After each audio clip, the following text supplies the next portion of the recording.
Hey guys, today I'm going to tell you how to add photo to a contact in Samsung S26 Ultra. If you're using Samsung S26 Ultra and you want to add a photo to your contact, so let's see how can you do that. You just have to simply open your phone app. Now once you are in phone app, you have to select contact and just select the contact for which you want to add a photo.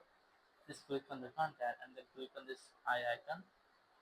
Now you must get this type screen. You have to select this edit option here and then select picture from this section. Just click on picture and here it has some stickers, some outdoor and some colors, and you can also add a photo from your gallery. So I'm going to select the photo here. Just click on this arrow icon. It will open your gallery.